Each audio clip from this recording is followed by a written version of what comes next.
Millions of us now have health insurance under the Affordable Care Act, or what some people call Obamacare. But like many things in life, your health insurance can often be confusing and complicated. Whether you've been insured for years or you're new to the game, understanding your policy is important to your health and your wallet. First things first, you have to pay your premium every month or your insurance could get canceled, kind of like your cable subscription. You can also think of it like a shared healthcare piggy bank.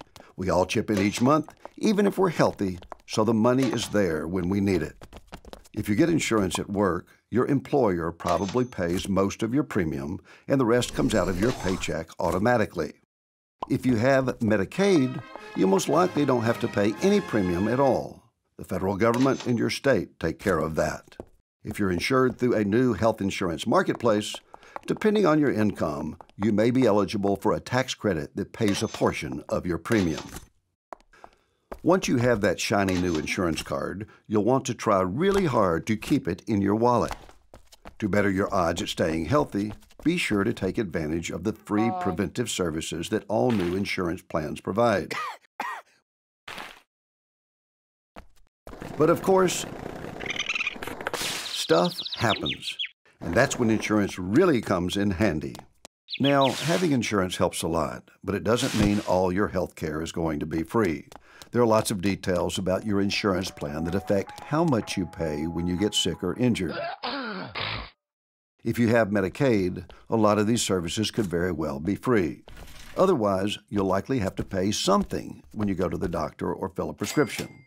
This is called a copay when it's a specific dollar amount, like $25 per visit, or coinsurance if it's a percentage of the bill. There's also the deductible. That's how much comes out of your own pocket before your insurance starts paying. Depending on your plan, you might have a deductible for all your care, or it might only apply to some types of care, like hospital stays and prescriptions. So read your plan material, because it could add up to thousands of dollars. Another important part of your plan is the out-of-pocket maximum. This is the most you'll ever have to pay in any 1 year, at least for the benefits your plan covers.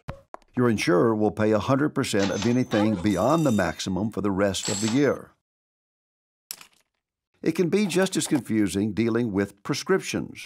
Your plan has a list of drugs it will pay for called a formulary, but the prices vary.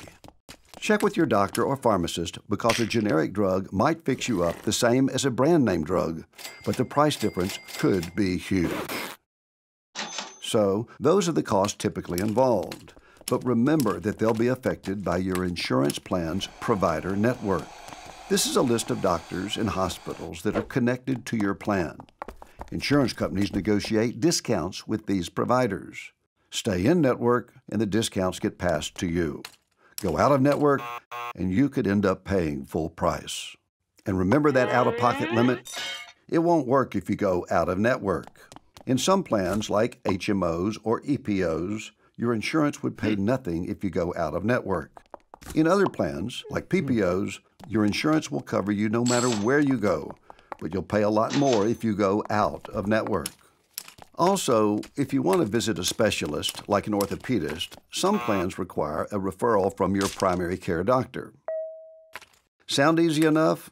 Well, sometimes staying in network can be tricky. In a hospital, it's possible that your surgeon could be in network while your anesthesiologist is not. If this happens to you, don't be afraid to negotiate with your provider or file an appeal with your insurer. So as you can see, there's a lot to think about when you choose an insurance plan each year. Some plans may have low premiums, but fewer doctors or hospitals and high deductibles. There are trade-offs, and understanding and choosing among plans isn't always easy. Remember, if you have questions, call your health plan and ask, or check with your hospital or doctor. If you still have questions, your state insurance department or consumer assistance program can help. With the Affordable Care Act, there's new support for consumers, so take advantage of it. Having health insurance protection is a good thing, especially when you know how it works. We hope you're now better prepared for the next time you have to pull that insurance card out of your wallet. Stay safe, America.